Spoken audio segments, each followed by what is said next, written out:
The Coyote and the Chestnut Mare.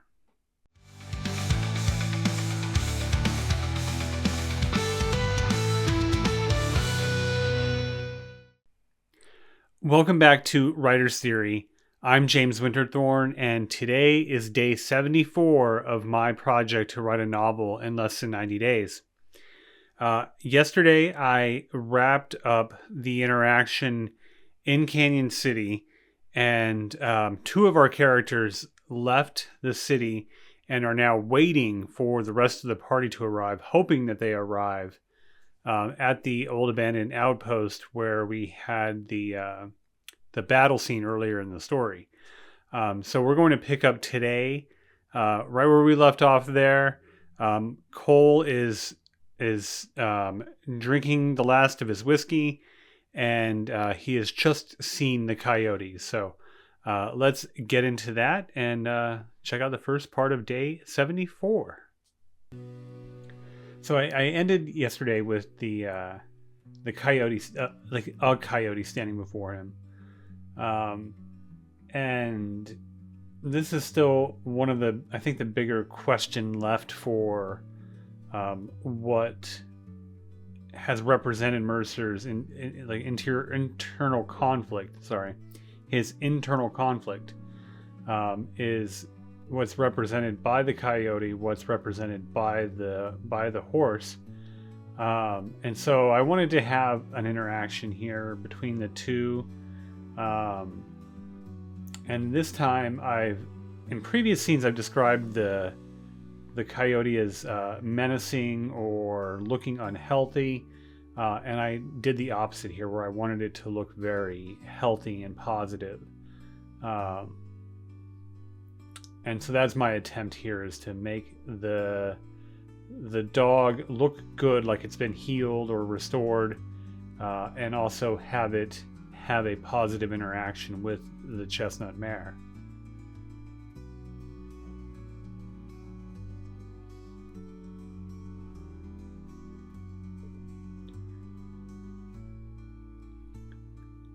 And so now I wanted him to acknowledge it, but I didn't want it to...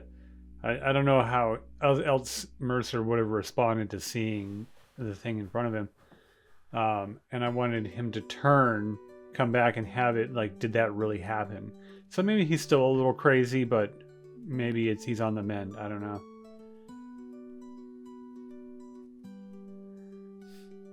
And so I have Fireheart returning, and they are sharing the whiskey and eating some rabbit, and still just waiting for their friends to return. Here, this is really, I've mixed in description, a little dialogue, and exposition. So that's the mixture that's happening here. And I'm just kind of letting this out, just letting it happen until what we have in the last part of this writing session. But those are my techniques here. I'm really just describing the moments where I think that it's relevant to advancing the rest of the story, and mixing in a bit of explanation to carry it along, where maybe it's not, we don't need to see him kicking around this outpost, throwing rocks at things, or just waiting at the gate for his friends to show up. So I'm picking what I think is relevant moments, telling those very briefly, and then carrying on with the story. But let's see the rest of day 74. And so it'd been a couple of days, and then we finally see Alvarez and Calm Watcher arrive.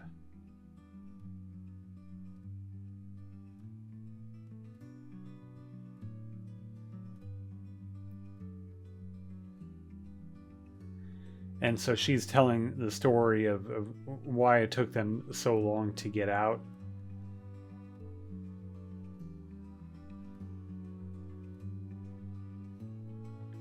And so I like this moment between the four of them reuniting after all the events that have happened.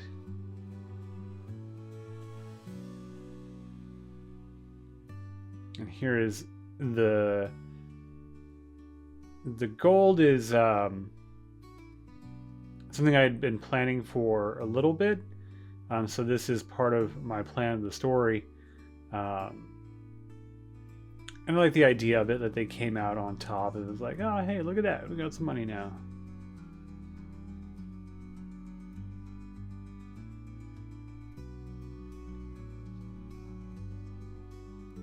I also wanted Maria to seem brighter and happier here too.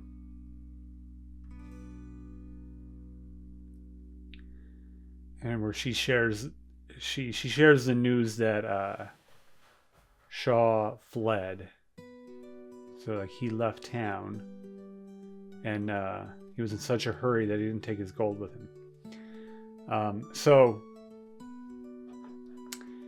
this is the end of the story for our hero group. I know it's short of my 80,000 word goal. I still have an epilogue to write, where I wrap up a few more things of the story. But this is as far as we go with Cole and Maria and Calm Watcher and Fireheart. They go on to their lives at this point, wherever that may take them.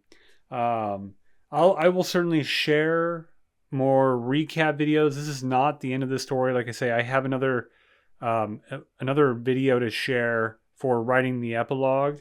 But yeah, what an adventure for these characters. What an adventure for me writing this story.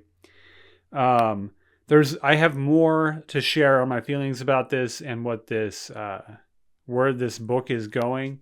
So I won't dwell on it now. And we will just get right to today's line of the day. Gold doesn't replace friends and family, but it'll certainly buy us some chickens. So this is obviously the last line of this chapter, and it alludes to what their plans were before, all the way back to Mercer and Davy's plans when the war was going to end, and what those two were going to do, and what Cole has shared with Maria about what his plans were. And I like that her saying, buy us some chickens, implies that the two of them are now going to carry on in the future. So that was the last line from a chapter that had our hero group in it. So that's why it's today's line of the day. I mentioned this is the last bit of story for Cole. And then tomorrow I will share an epilogue wrapping up some more of the narrative lines. And then I have, of course, any rewriting. I have my parking lot items to address, and then I have editing to do. So plenty more work to do on the story. I'm just excited that I've come so far in such a short amount of time. Really has been a great experience. For tomorrow, we're going to wrap up my first draft here. How exciting is that? And we'll see the epilogue and maybe answer some questions about the story. If you want to see that epilogue, please like and subscribe so I can share it with you tomorrow.